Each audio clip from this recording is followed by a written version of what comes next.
बिस्मिल्लाहिर्रहमानिर्रहीम। Baghdad Iraq की राजधानी है।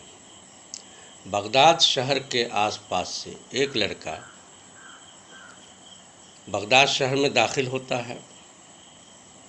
इंतहाई गरीब होता है।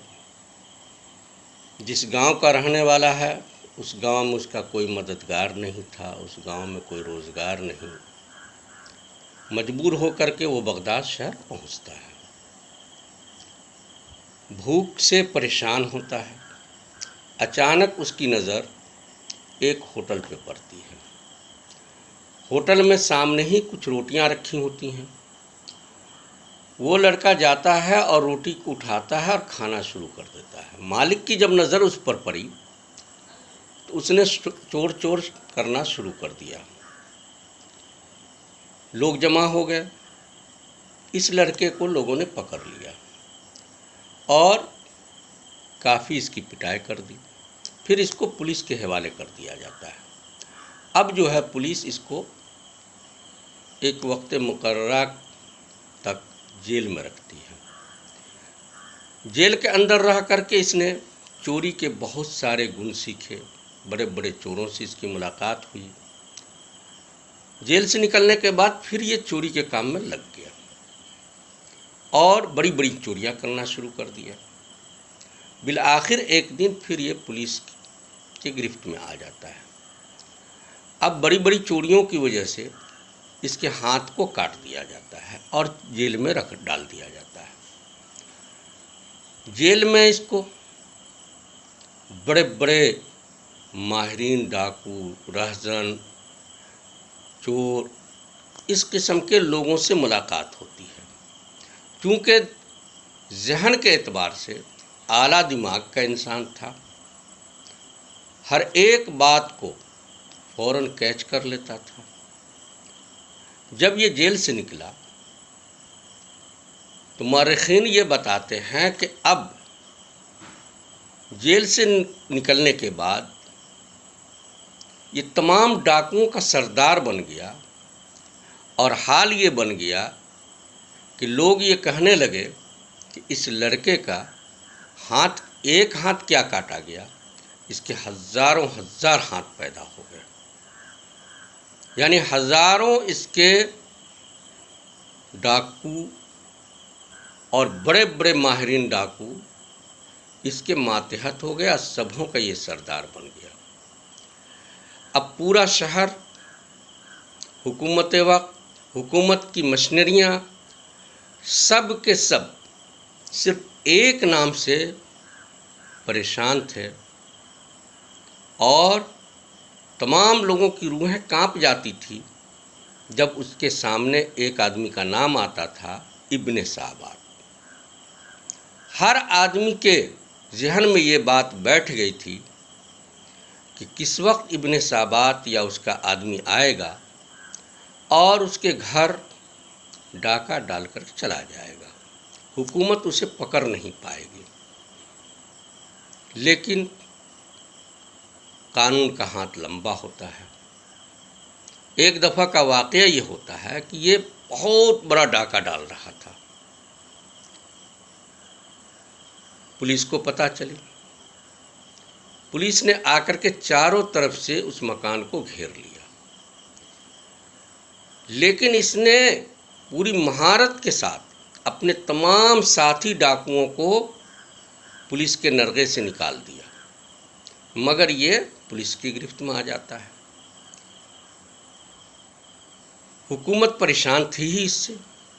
हुकूमत के सामने एक बात आई, हुकूमत के मशीनरियों के सामने एक बात आई कि एक इब्ने साबात को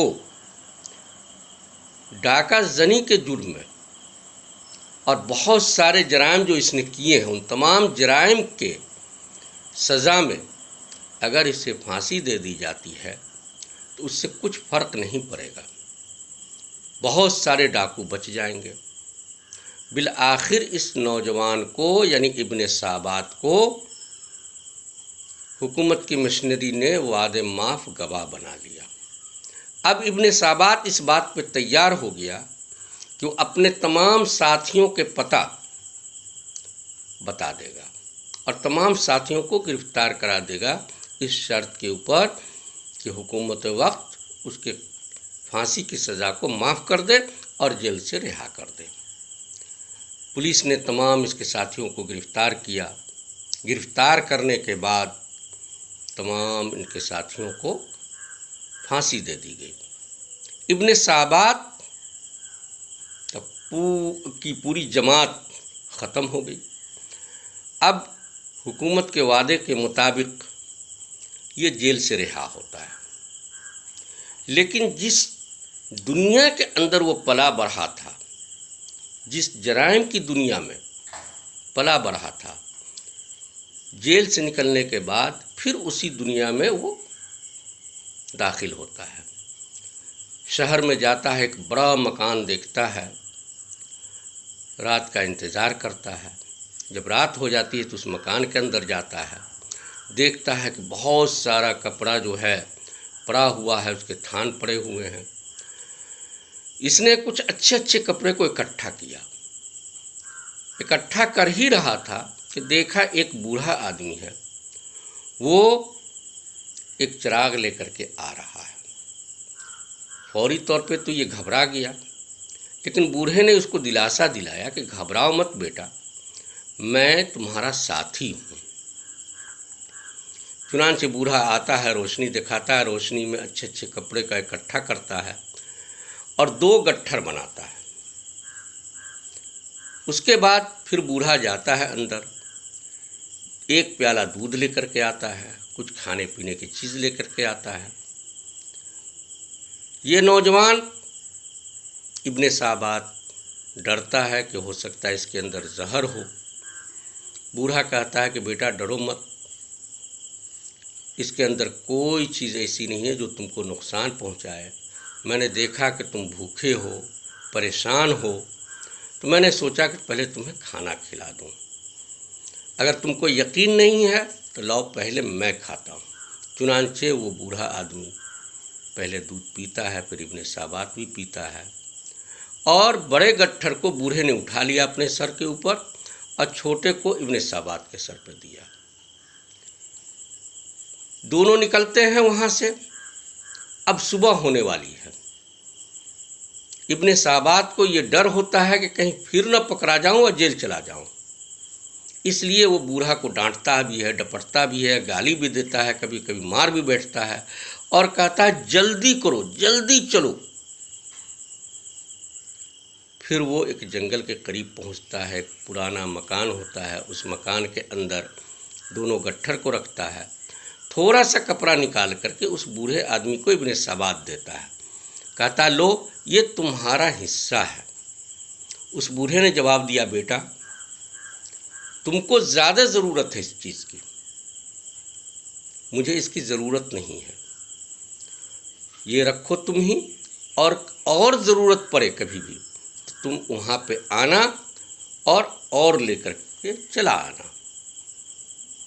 जिस दुनिया में इब्ने साबात जिंदा था, जी रहा था, उस दुनिया के अंदर सिर्फ उसने कानून ही देखा था, जुर्म और सज़ा ही को देखा था। माफ़ी, अखलाक, इससे उसको कभी साबका नहीं पड़ा था। इब्ने साबात के ज़हन में बात यह आई कि क्या इंसान भी ऐसा हो सकता है। चुनांचे जब सुबह हुई तो जिस घर से ये चोरी करके आया था उस घर के करीब पहुंचा, गेट पे जाके खड़ा हो जाता है, एक अलग दुनिया को पाता है। देखता है हज़ारों हज़ार आदमी बैठे हुए हैं लोग, और एक बूढ़ा आदमी उसको दर्स दे रहा है, वाज और नसीहत कर रहा है।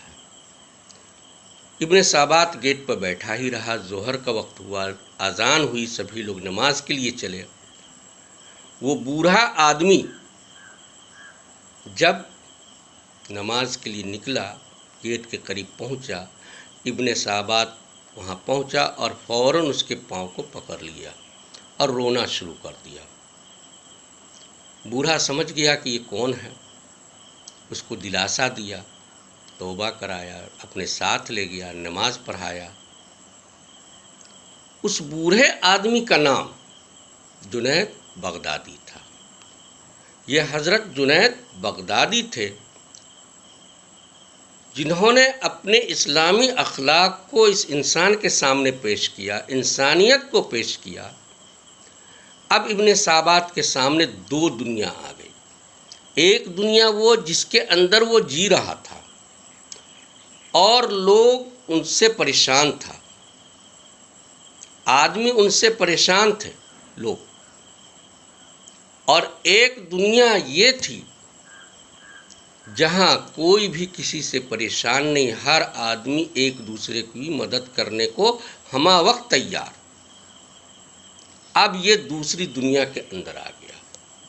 चुनांचे हज़रत जुनैद बगदादी ने इब्ने साबात को अपने पास रख करके उसकी तालीम और तरबियत की, और मरने से पहले हज़रत जुनैद बगदादी ने इब्ने साबात को अपना खलीफा बनाया। इब्ने साबात के सामने पहले एक दुनिया थी जो अंधेरी थी, तारीक दुनिया थी, जहाँ सिर्फ अंधेरा ही अंधेरा था। इंसानियत नाम की कोई चीज़ नहीं थी। वो उसी दुनिया के अंदर भटक रहा था। लेकिन जब उसके सामने दूसरी दुनिया आई जो जुनैद बगदादी रहमतुल्लाह अलैह ने उसके सामने पेश किया, तो अब उसने देखा कि असल दुनिया क्या है।